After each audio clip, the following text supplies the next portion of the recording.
48, take one. It's amazing makeup. Thank you. Did you have to do that? It's from The Wizard of Oz. Yeah, this is the makeup I did for The Wizard of Oz, and it was louder than this, it was bigger than this, I had a nose and everything. But no, I enjoy doing different types of makeup. Do you teach yourself how to do it? Yeah, I think it's the only way you can do it, really. If you read things by books, you tend to have a book in front of you and you go, oh my God, that line's a section of a millimetre out of place, you know. And sort of...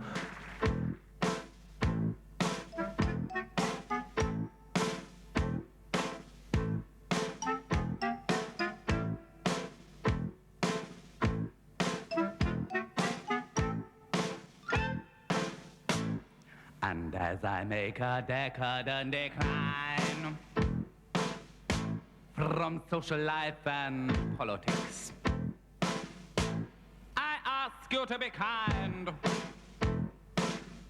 and kindly pass the cocktail sticks. My life's a party, my life's a ball. My life is happy, the happiest of all. So come join the fun. Come laugh and play, and come be happy, happy, happy all day. La da da da, la da da da, la da da da, la da da da da da da. Come closer, do. Come warm your feet. I wish to further my acquaintance with you. La da da da, la da da da, la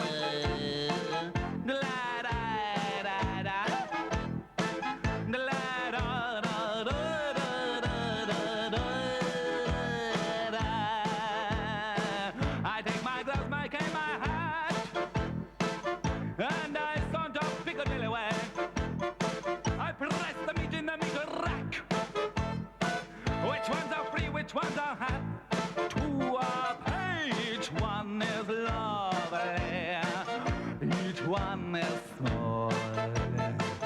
Each one's delightful. The prettiest of all. La da da da come. La da da da come.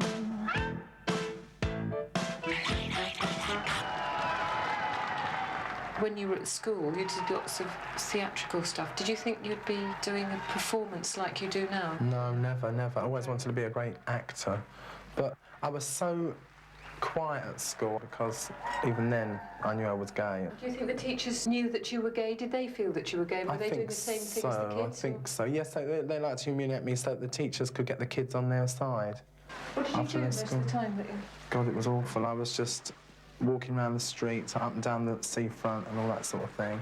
I didn't even know what it was to be gay. I just knew I was attracted to other men. I was just attracted to men and not women. I thought I was just the only one like it.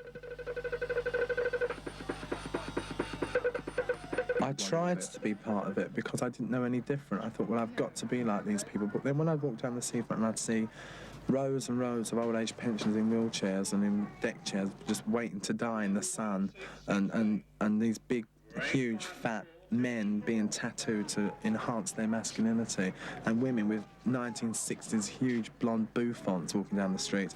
They all worked so hard at being straight, and they all tried to impress each other with it, and I couldn't identify with that at all. I used to do a drama class at the local technical college in the evening to come out of myself a bit more. I knew I had to do something with where I had to dress up, be somebody else, because I had more fun being somebody else than I did being me. It was more, it made life worth living. It made there something to look forward to put on a show and be somebody else.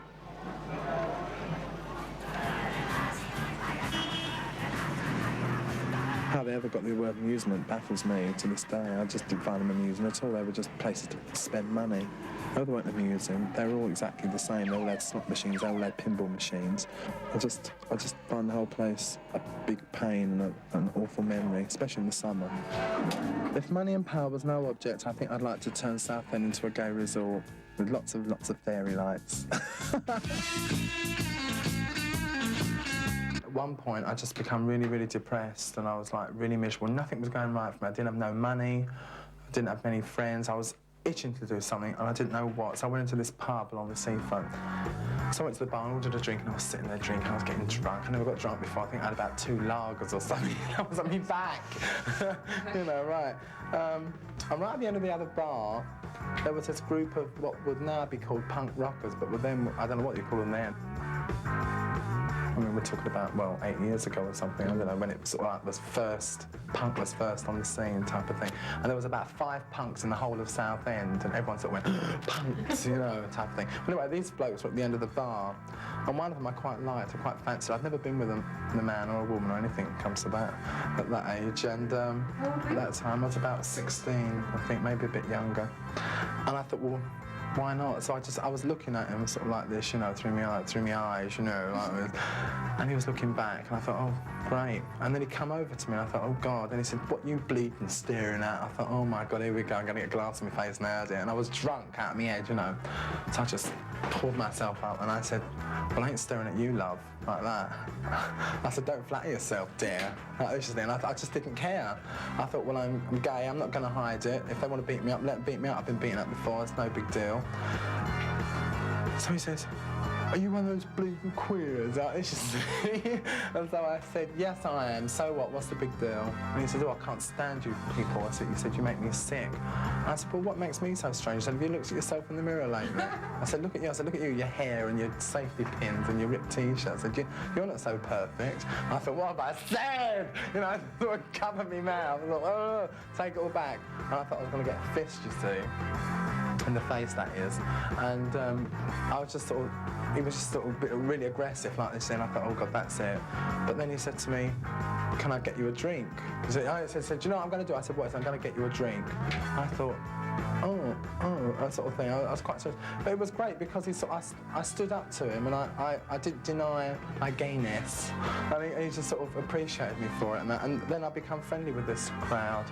And they sort of took me in. It was really nice. Did you become one of the gang? Yes, I did. I dyed my hair, and I had a safety pin and a ripped T-shirt. Wow, you know, a few bits of chains and that. Were you still living at home? Yes, I was. My mum couldn't cope with it. She just couldn't handle it at all. You know, oh my God, find the punk.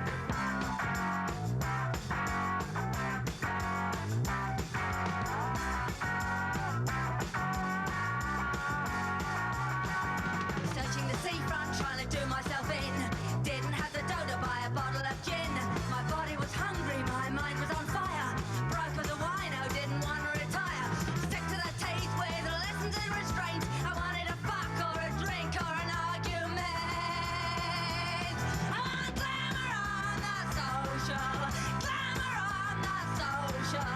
Glamour on the social. Glamour on the social. Glamour on the social. Glamour on the social. Glamour on the social tonight. Alone in a bar with half a jar, yearning for cheap sensation. The weirdos are staring, but I'm not caring about the punks and the louts. But will they leave me alone? No such luck. They're gathering round for a celebration. Hey you, who you calling you? You mate, the one with the shakes. What are you staring at? Not you, dear. You look half baked. He called me dear. He must be a queer.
last very long?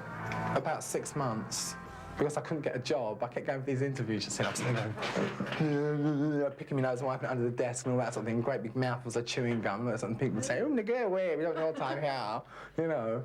So my mum said to me, "Look, David, the best thing you can do is dye your hair back and put a hatchet parting down the middle and go and get yourself a suit and go and get yourself a job." And so I thought, well, I better do something. I can't go and beat people up the rest of my life. Anyway, it don't pay very well. And so I just did that. I went for an interview and I got a job in B-Jams. Oh, sorry, frozen food store. You know, a famous frozen food store in Southend, which was like, sorry folks, and it was like, it was awful. God, it was awful. It was awful. Why was it dreadful? Because it was so routine, you know, 9 till 5, get up in the morning, put your drag on, go to work. Yeah. Is that when you answered the job out in the stage? That's right, yeah, that's when I went off to the great big sin city there and become a star. I become like, you know, in this awful club. What, did you go there first or what? Rang them up? I rang them first. I mean, I was really desperate, you know, to get out of South. I just hated the place. I really loved it. What did you feel when they said it was a drag act? What did you feel about it? Well, I didn't care. I thought, well, sod it. Why not? We'll just do it. You know, I'll just go out there and I'll just do it. I don't care, you know. I mean, it's awful. I mean, if they'd asked for a lion tamer, I would have done it. I was only 17, and I'd never been to London before. I'd been to, like, London Zoo and that sort of thing. But that was it. Perish the thought of living here. It's big sin city, as I said before. It was like everything awful happened, you know. You got picked up by strange people, you know, there was rape and theft and didn't have much money. It was quite awful, actually, really. Anyway, to make a long story short, I met this boy prostitute there. And he said to me, "Oh, if you've got no money, come and do what I do." And I said, "You must be joking, I couldn't do that." "No, I've got some pride, love, I can't do that." So he said, "Well, I'll tell you what, I'll lend you some money. You can get yourself an act together." And I said, I mean, I didn't know him from Adam. I only met him a couple of days. And he said, "Do you want some money?" I said, "Well, not really." So I don't want to borrow any, you know, I feel awkward. He said, "No, let me see, I've got plenty." And he pulled his mattress up and he pulled out 200 quid and he slapped it in my hand and said, "There, go and get yourself some costumes and get yourself an act together. And when you've got some money, pay me back." If you can work to a gay audience and be successful, you're made. Fortunately, I've got a wide gay following. But the thing is, they don't find you attractive off stage. How can I put it? If you go out at night to a club, for instance, or you're a drag actor and you go out in a club, now, say you go to your average gay bar, club, and there's all men lining the walls, they're all after each other, right? And there's you, okay? Me, as I am, an ordinary person. I happen to do a drag act as a living. Okay, I'm a drag act. He's a bank manager. He's a road sweeper. He's a fireman. Okay, I'm a drag artist. Fair enough. Right, if you find a piece of male companionship for the evening out of this crowd, and you take them home, or they take you home, and they find out you're a drag artist, they don't want to know. They, like, dismiss it. They wouldn't dream of going with a drag artist. But they go and enjoy you and Oh, yeah, they'll applaud watch you me and on applaud and stage. go potty, but they never think of sleeping with me. Well, what's wrong with a drag artist? Well, I don't know, I've not been with one. When I saw you in the pub tonight, I could tell at a glance that you were a person. That's just amazing. Yeah. A lot of guys wouldn't have seen that. A lot of guys just go in the pub for a quick pickup. Yeah, that's really sad. Yeah. They're not interested in you as an individual. To them, it's what you look like that counts, not who you are. That's true.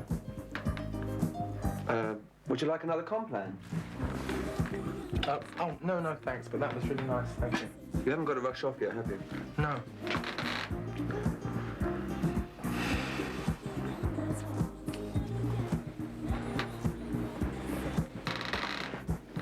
I'm not keeping you up, am I? No, I haven't got to get up for work in the morning. Are you on the dole? Yeah. What a worry. Yeah, it is.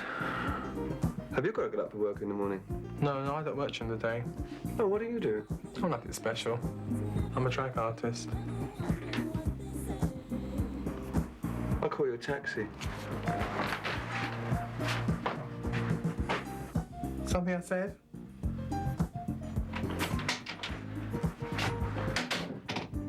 It's got a lot to do with clones, as it were. I don't know if you've heard of clones. I think everyone's heard of clones, but on the gay scene, clones is a big thing. It's images. It's let's dress up, let's be men. Right. But when I mean men.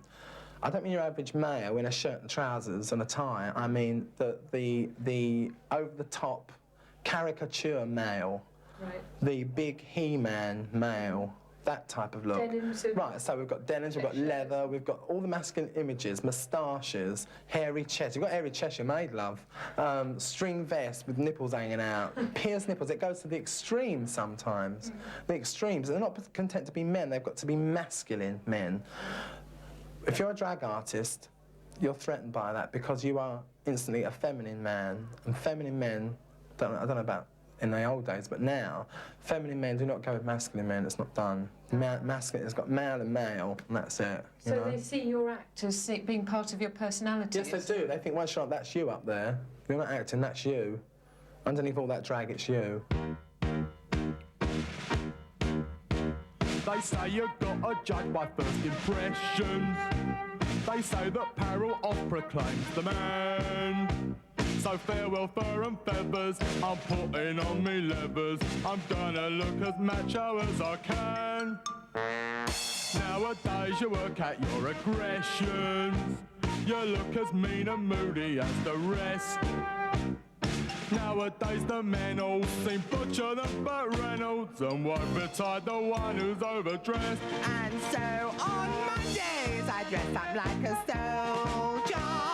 Tuesdays I dress up like James Dean. Thank you. Wednesday with the men in a lot of dirty denim. On Thursday I'm Maureen. On Friday just a rope around each shoulder, while they chain me to the wall a day or two. With a haircut like a monkey's, pursued with coloured hankies, I'm as much a man as any one of you. Oh God, we went through all that liberation. You'd think things really wouldn't be the same, and yet you feel you still must go out dressed to kill, or at the very least dressed up to maim. We went through all that trial and tribulation. We went through all the glory and the grief. It seems an awful shame that the cry should be the same. I'm a real human being underneath. Nevertheless, on Mondays I dress up like a sailor.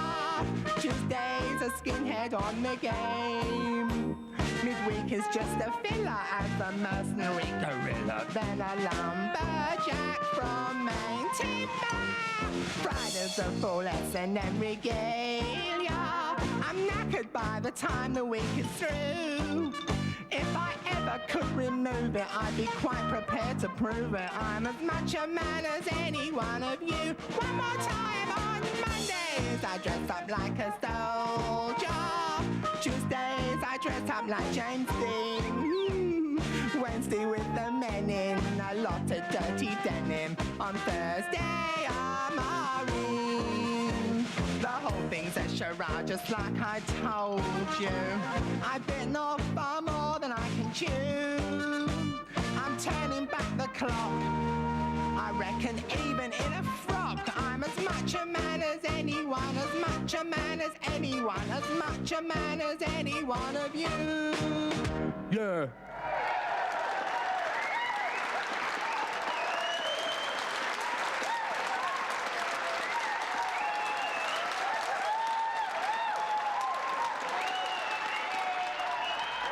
What do you want to do next? I'd like to do a lot of TV work, if you excuse the pun.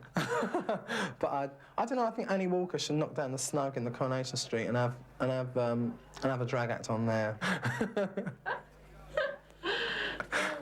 But seriously, do you think that's a good idea? In television programmes that Yeah, are I do. Why series, not? why not? Why not? I mean, Dallas. You know, we'll have a drag queen in Dallas. Maybe that's going a bit too far. I definitely think Coronation Street. Definitely think Rover's Return should Annie Walker. I think if the directors are watching here of that programme, I think what they should do is they should have a rival pub up the road that has a drag act on, and Annie Walker can't bear it, so she knocks down the snug and builds the stage. You know, and I think it'd be a good idea. And it'd get on very well with Bette Lynch, and if you're looking for anyone, I'll do it. like to dress up and be different people. It's irrelevant whether they're men or women, it doesn't matter. They're just, as far as I'm concerned, they're just characters. I like to get into somebody. As long as you're putting over a point. Yeah, exactly. Not so much a point. The whole thing's got... The thing is, you've got to have fun, you know, you've got to make it laugh, you've got to be happy with what you're doing. What about being a straight actor, if you'll pardon the... You mean a gay straight actor? Yeah, I'd like to act. I'd like to do all things. I'd like to. I think comedy is my main asset. I'd like to do comedy, but I mean, no, there's lots of comedians that have done straight things. Roy Kinnear, for one, is very good. And, I mean, there's lots and lots of people lots of actors who started lives as comedians that go into it. Look at Beryl Reid, for instance. I mean, she's fabulous. Something like that. Yeah, I'd love to. I'd like to start off in comedy and progress into acting. And generally, you think this is the best thing you could have done? I think so. I think it's taught me a lot. It's taught me about timing, discipline, dancing. I've learnt a lot from it. When you do a drag act, you have to be your own boss. You have to design your own costumes. You have to set your own wigs. You have to be your own electrician. You have to be your own choreographer. It's all down to you. And it teaches you a lot. You know when you've got to be in a spotlight. You know when you've got to be in a pin light. It's all just right. You know what you've got to do, and only you can do it.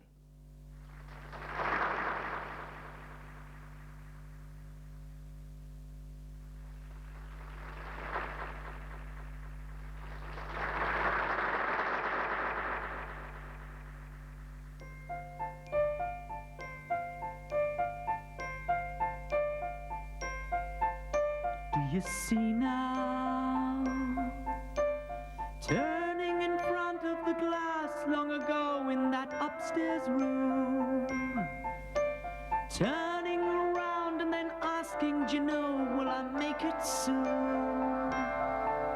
Will I be a star? Will I travel far? Staying all day just to gaze at a face on a TV screen, turning and saying, I'll amaze you, I'll be like a movie queen, till it worried Dad and it drove Mum mad. Did you see on that day that you left saying you'd skip the big scene? Do you see now, smiling through tears when the notice went up on the theatre door, smiling and saying, what you know, still there's gonna be plenty more. I'll be big someday, gotta make them pay, strutting it night after night. Hey, don't worry, it won't be long. Turning away, turning white, just believe me, there's nothing wrong. Will you leave me? Just believe me. I'll do what I've started, so don't try and get me upset. Who's being the martyr? I'll do it, just watch me, you bet. Did you see when they parted, saying maybe it's best to forget? Do you see it yet? Can you see it yet? The storm clouds have parted, you see now, and can you believe it yet? Yeah, see you stepping slowly out of the limousine. Just see the living, spitting image of the movie queen. Just see him turn and listen to that loud applause. Just see them burn and glisten while the crowd just roars. Just see the walk down stairway and the chandelier. Just see who's kicked the train behind them, saying, will you look who's here?